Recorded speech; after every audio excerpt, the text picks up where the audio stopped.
Happy Friday, Brian Manning here at the weekly update. Let's get right to it. So Monday this week, we got existing home sales. Existing home sales down slightly. They were down 0.6%, but on a national basis, inventory is really down. So with inventory being so low, we're going to see existing home sales decrease. There's just no way around it. On a national basis, our inventory level right now is at 4 months. But what was interesting to see, though, is that this was the first time since 2015 that the inventory levels did not decrease. So we're at a 4 month supply across the U.S. Tuesday this week, markets were really moving based off of geopolitical tensions, everything in regards to the rhetoric with Iran. Financial markets are not a fan of the rhetoric with Iran.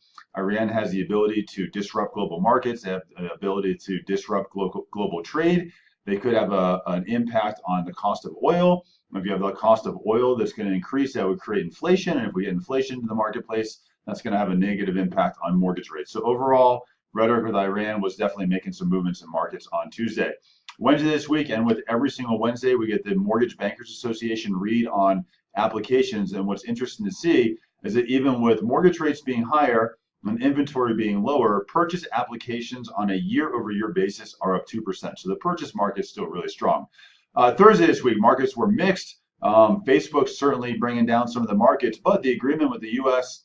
And Europe in regards to not having tariffs fall into place was certainly impactful, and we saw some positive movement in the stock markets there as well. And then today, the big news for today is the GDP. So this is the first look at the second quarter. So every quarter it gets 3 reads. So this is the first read on the second quarter, and GDP came back at 4%. I'm sorry, 4.1%. Some people were thinking it would be as high as 5%. That would just be a huge number. So 4.1%, still a good number. What's interesting, though, is you look at the average GDP over the last 4 quarters, the average GDP is 3%, and that's the best number in over a decade. Although some of us are curious is to see, was there an impact in the GDP, because do you have a lot of business transactions and purchases taking place in the face of tariffs, and they're trying to get these transactions on the books and taken care of before tariffs come into place and make the cost of goods more expensive. So we'll have to wait and see what happens with GDP, but there certainly could be some manipulating or pre-sales that were taking place there to have an impact on the number as well. I'm around all weekend. If you have any questions, let me know. Happy Friday. We'd love to be part of your business. We'll talk to you soon. Have a great day.